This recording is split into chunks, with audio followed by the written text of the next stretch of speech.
This is perfect for the San Antonio Spurs.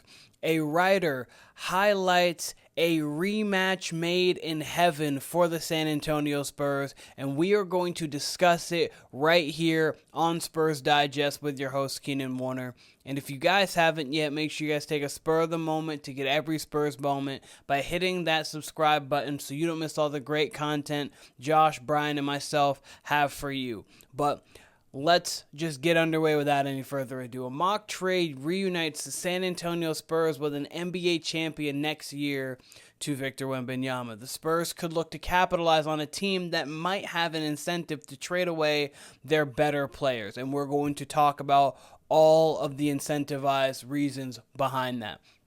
Spurs desperately need to get Wemby to the postseason next year. And I understand that people don't want to just push for those championship aspirations, but, I mean, you don't want to take every single chance you have with a generational talent. You want to go for a championship. You don't want to mortgage the future, but you also don't want to just sit back and wait, because you don't know what's going to happen.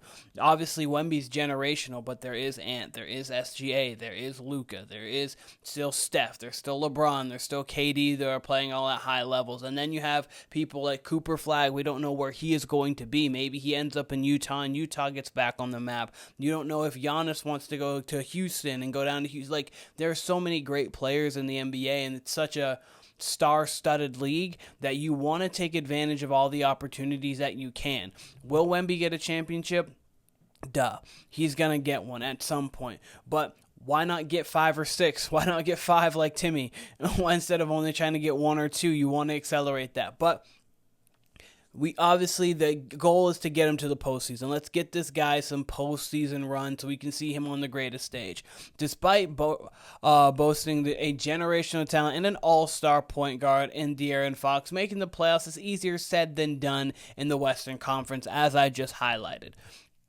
Luckily, some of the best players might be on the trade block. While the Spurs could target KD and Giannis, obviously two of the great stars that are going to be here in this offseason, the Boston Celtics, who have done an excellent job of hoarding some of the best role players in the NBA, might open their offers. Absolutely. They might have to open it because they just don't have the money anymore, and we're going to break that down here in just a second. Their starting lineup alone next season owes more than the first apron, and as they fall 0-2 to the New York Knicks, historic fashion. 2 20-point second half leads, and you're going to blow those. Crazy, especially coming off of a championship. Tatum's got to be better, and everybody has a little bit of a bullseye on their back. But in the first round of the NBA playoffs, their once promising season is on the verge. Oh, it just said in the first round. That's the second round of the playoffs anyways. But on the verge of ending early. If the Celtics do decide to part ways with an expensive player in a favorable or flexible finances, the Spurs should pounce on the opportunity to add anyone from the championship roster. And so, if this is a little hard to see for you guys, I apologize, but that Jaylen Brown's owed $285 million over the next 5 years. Jason Tatum is owed $277 million over the next 5 years with a player option that could put him north of $70 million for that year. Jrue Holiday is owed almost $100 million over the next 4. Kristaps Porzingis $60, Derrick White $111. Al Horford's probably going to retire. Peyton Pritchard, they've got him locked up for a while. And then you go with their role players who aren't getting too much money other than Sam Hauser here coming up. But Jaylen Brown, Tatum, Jrue Holiday, Kristaps, and Derrick White. Tatum, when it comes to this, assuming Tatum's untouchable. Fair, he is an all-NBA caliber guy. He's untouchable. You could try to make a deal for him. You don't mortgage the future, a complete future, but Jason Tatum, great player. Jrue Holiday's 34. You don't want to break the bank for Jrue Holiday because you also still want to stay on that Wemby timeline. Kristaps Porzingis has been dealing with illness. He's a guy that's been dealing with injury. Would it be a cool unicorn alien front court with Wemby Kristaps be cool? Yes.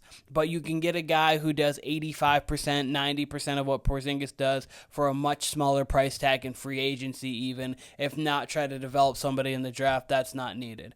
Jaylen Brown, as cute as that would be, contractually that would be not great, especially 3 years down the road, because he is due a bunch of money, and we would still be able to have to do a bunch of money. But reuniting Derrick White, that's the option. Only 30 years old.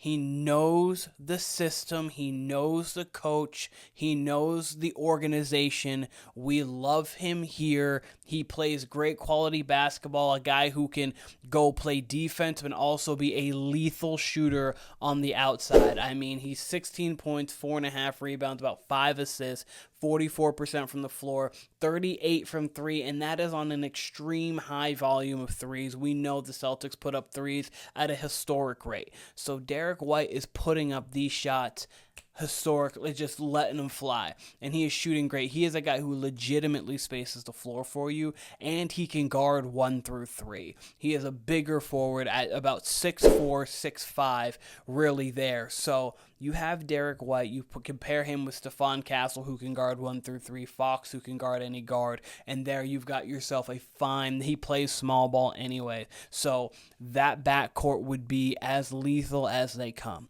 But what would be the asking price for that? This was what we'd ask.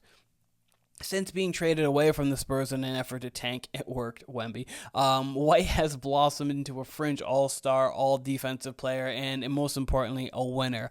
The Spurs traded White for a first-round pick swap in Josh Richardson and Romeo Langford. It's safe to say he won't come back for nearly as cheap, of course.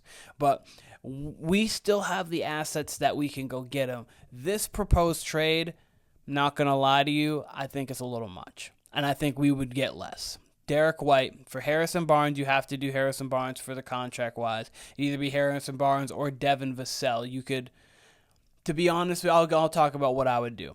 But Harrison Barnes, Keldon Johnson, the 2025 verse that's Atlanta's, which would be back half of the first round in the or back half of the first part of the lottery, and then you got the 2027 first via Atlanta, 28 pick swap with Boston, so they get back their own, which would be whatever. Both of those teams should be really good. And then the 2030 with either Dallas or Minnesota. I would choose Minnesota. I don't think Dallas is going to be great at that point. That pick could be one of the top picks in the draft. Me personally, I would do Devin Vassell and probably a few picks, and then maybe Keldon Johnson if you had to throw Keldon Johnson in there.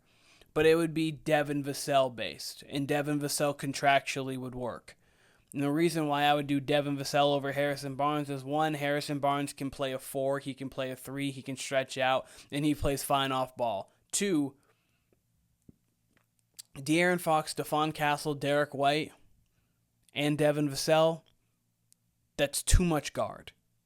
That is too much guard, and Derrick White can do 98% offensively of what Devin Vassell can do. Devin Vassell's a little bit better off the bounce, but Derrick White, as we saw, about 5 assists, he can create off the dribble. He can get his own shot if needed to. Vassell's a little better at that, but he is a much better catch and shoot 3-point shooter. You don't need Devin Vassell if you have Derrick White.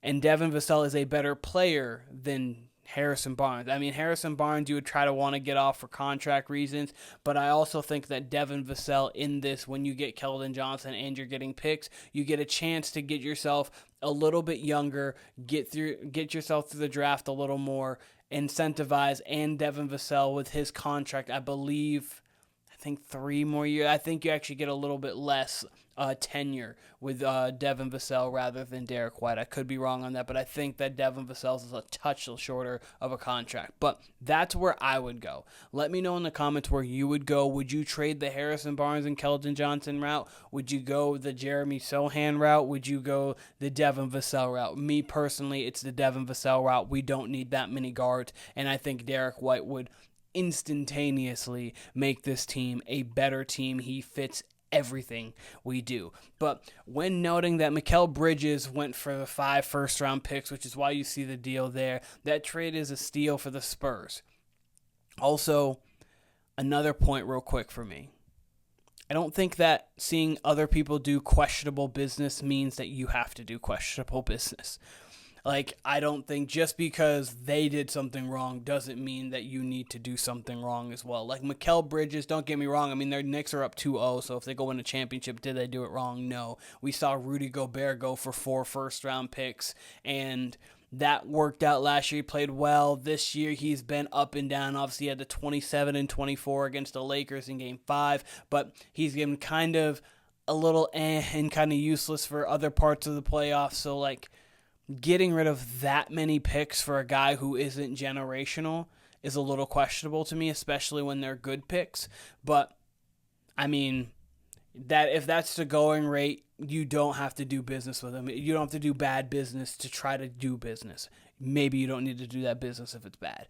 But it's a gist of understanding, like, okay, so this many picks possibly could go. But I don't think the trade is necessarily bad. It's just something that I think we could do differently. And then, lastly, the Spurs could try out of the lineup of De'Aaron Fox, Stephon Castle, Derrick White, Jeremy Sochan, and Wemby, with Devin Vassell, Julian Champagnie, and a rookie, possibly Chris Paul, coming off the bench. That sounds great. I don't know if Devin Vassell at this point would be great coming off the bench. I think you still have Harrison Barnes in that position. You have Jeremy Sochan even coming off the bench, Barnes at the 4, with Sochan being a defensive guy who you can kind of rotate in there and get him into situations where he can even be a little bit of an offensive focal point, and like a Derrick and like the Aaron Gordon kind of dunker spot-ish. And we saw how Aaron Gordon's really made his 3-point shot really good this year. So we could see something like that. But White adds some spacing, and as the fans and the polls have said, we need some shooting. And this would take care of the shooting. I think that Derrick White would be a great target. And someone, even if the Celtics go on and they even win a championship, they're going to have to retool their roster because their starting 5 already puts them in the first apron. Porzingis is not going to be a highly touted just because of his injury history. I think Jrue Holiday, with him being older, it's going to be hard for a lot of these teams like the Warriors or the Lakers, those kind of teams who would actually need a Jrue Holiday to go get him because they already have enough money there. I think Derrick White has the age, the veteranship, and he's also contractually a guy who you can move off of. I think he could be the piece, and I think the Spurs would love to have him, coming from me at least. I think the Spurs Pop and everybody there would love to have him back, Mitch Johnson as well. So let me know what you guys think about the Derrick White move. This has been Spurs Digest with your host, Keenan Warner. I appreciate all of you guys, and I'll be seeing all of you guys very soon.